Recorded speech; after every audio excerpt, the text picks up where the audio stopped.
penerimaan pajak terhadap produk domestik bruto atau tax ratio akan meningkat. Prabowo Subianto memberi arahan agar dirinya belajar kepada Direktur Jenderal Pajak Bimo Wijayanto, terutama untuk menggenjot rasio pajak atau tax ratio. Prabowo menyoroti tax ratio Indonesia konstan tidak berubah. Menteri Keuangan Purbaya Sadewa mengungkapkan mampu mengerek naik tax ratio alias rasio pajak terhadap produk domestik bruto ke level 11% dari level per 2024 hanya di level 10,07% tanpa menaikkan tarif pajak. Purbaya menjelaskan skema pengumpulan pajak hingga mampu menaikkan tax ratio. Assalamualaikum warahmatullahi wabarakatuh. Kali ini saya akan membahas berita yang sudah banyak beredar belakangan ini, yaitu tentang Purbaya optimis stimulus likuiditas kerek tax ratio di kuartal 4 pada tahun 2025. Pada kuartal 3 pada tahun 2025, tax ratio Indonesia tercatat pada 8,58%, angka terendah sejak pandemi COVID-19. Penurunan ini dipengaruhi oleh perlambatan ekonomi yang dirasakan sektor swasta, yang berdampak pada kemampuan wajib pajak untuk membayar. Rasio ini jauh di bawah target yang diharapkan pemerintah, sehingga menjadi perhatian serius fiskal negara. Yang dimana Menteri Keuangan Purbaya Yudi Sadewa menunjukkan optimisme yang kuat terhadap keberhasilan stimulus likuiditas yang diluncurkan pemerintah dalam mendorong pertumbuhan ekonomi sekaligus meningkatkan rasio penerimaan pajak di Indonesia. Dan khususnya pada kuartal 4 pada tahun 2025, stimulus likuiditas nilai 200 triliun ini diberikan melalui penempatan dana di bank-bank himpunan milik negara yaitu Himbara yang berperan sebagai saluran utama untuk memperkuat sektor dalam penyaluran kredit pada sektor real. Langkah ini diharapkan dapat mempercepat pemutaran ekonomi dan mendukung aktivitas produktif dan pada akhirnya meningkatkan penerimaan pajak signifikan. Meski pada kuartal 3 2025, tax ratio hanya tercatat sebesar 8,58%, yang merupakan angka terendah sejak pandemi COVID-19. Menken Purbaya meyakini kondisi ini bersifat sementara. Ia berpendapat bahwa dengan adanya stimulus likuiditas dan dukungan kebijakan fiskal yang tepat sasaran, pertumbuhan ekonomi Indonesia dapat berselerasi pada kuartal 4, sehingga rasio pajak juga ikut naik menuju target di atas 10% pada akhir tahun. Dan kebijakan fiskal lain yang mendukung adalah bantuan langsung kepada masyarakat lapisan bawah yang bertujuan untuk meningkatkan konsumsi dalam negeri guna menopang pertumbuhan ekonomi. Berita ini menyertakan beberapa data konkret untuk mendukung optimisme Purbaya. Berikut adalah poin-poin utama dengan angka-angka yang disebutkan. Yang pertama ada tax ratio saat ini dan proyeksi pada kuartal 3 2025 tercatat sebesar 11,8%, naik dari 11,2% di periode yang sama tahun sebelumnya.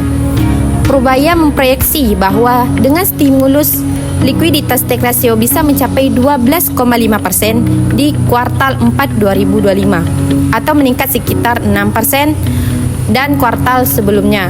Ini didasarkan pada asumsi pertumbuhan ekonomi sebesar 5,2% sesuai proyeksi Bank Indonesia yaitu BI yang akan menambah penerimaan pajak hingga 200 triliun di akhir tahun. Hingga Oktober 2025, penerima pajak mencapai 1,450 triliun atau setara dengan 85% dari target APBN 2025 sebesar 1,700 triliun. Stimulus likuiditas diharapkan menutup gap ini dan berkontribusi terbesar dari pajak penghasilan PPH yang proyeksikan naik 8% berkat peningkatan konsumsi dan investasi.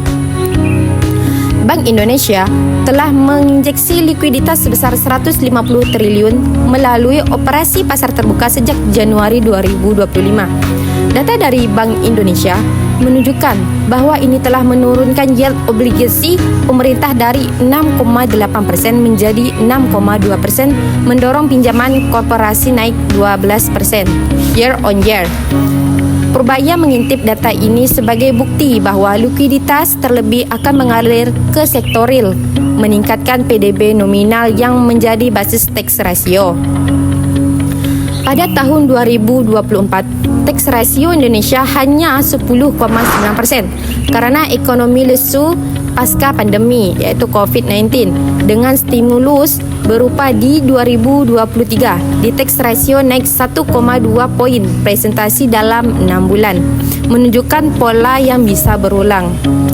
Analisis lebih lanjut menunjukkan bahawa optimisme ini realistis jika inflasi tetap terkendali di bawah 3% seperti proyeksi Bank Indonesia, menghindari kenaikan suku bunga yang bisa memperlambat pertumbuhan perekonomian yang ada di Indonesia. Namun risiko eksternal seperti fluktuasi harga komoditas atau ketegangan geopolitik bisa mengganggu proyeksi ini. Secara keseluruhan, stimulus ini sejalan dengan strategi fiskal pemerintah untuk meningkatkan tax ratio dari rata-rata 11% menjadi 13% dalam beberapa tahun guna mendukung defisit APBN yang masih tinggi. Baik, di sini saya akan menjelaskan pembahasan sebelumnya yang dimana untuk mengatasi hal tersebut, pemerintah menyalurkan stimulus likuiditas sebesar 200 triliun rupiah ke Bank Himbara yang diarahkan untuk mempercepat pergerakan sektor real. Selain itu, ada paket stimulus tambahan senilai 46 triliun rupiah demi memperbaiki daya beli dan kapasitas kontribusi pajak wajib pajak. Kebijakan ini diharapkan dapat memulihkan kinerja penerimaan pajak di kuartal 4 dan seterusnya.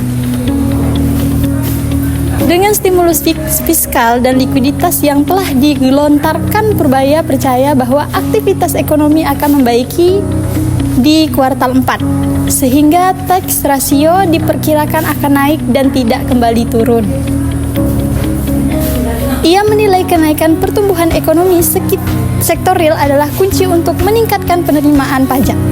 Dengan proyeksi pertumbuhan ekonomi bisa melesat di atas 5,5% atau YoY pada kuartal 4. Kemudian Purbaya juga menegaskan bahwa pemerintahan akan menjaga disiplin fiskal sekaligus memberikan stimulus yang bersifat kontrasiklus.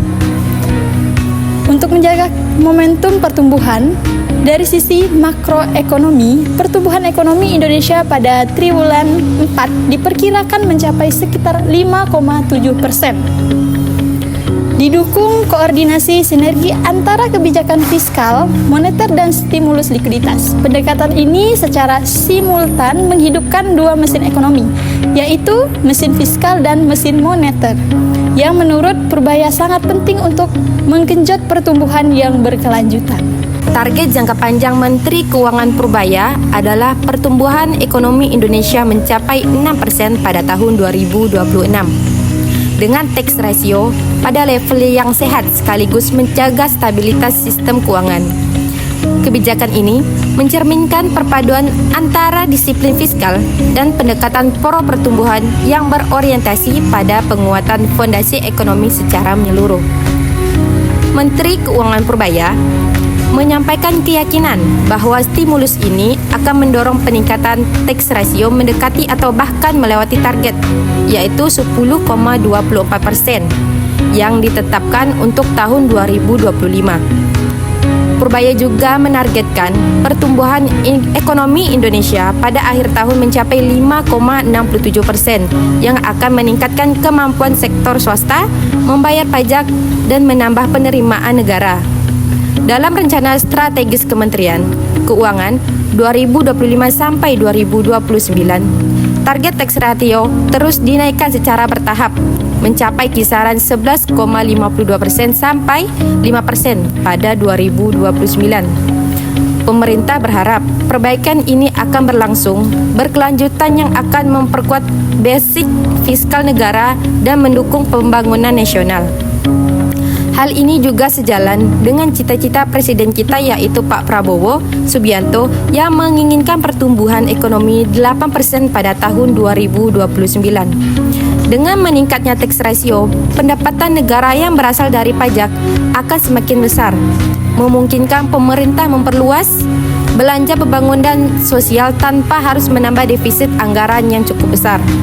Stimulus yang efektif akan mendorong sektor real yang berperan signifikan dalam penciptaan lapangan kerja dan stabilitas ekonomi. Secara keseluruhan, stimulus likuiditas sebesar 200 triliun mencapai perbankan himbara menjadi pilar utama dalam strategis pemerintah untuk memperbaiki kinerja finansial dan mendorong pemulihan ekonomi di sisa tahun 2025. Purbaya optimis bahwa kombinasi stimulus ini dengan kebijakan fiskal yang pro rakyat akan mempercepat pemulihan ekonomi di Indonesia, meningkatkan rasio pajak, dan memperkuat landasan pertumbuhan ekonomi berkelanjutan di Indonesia pada masa yang akan datang.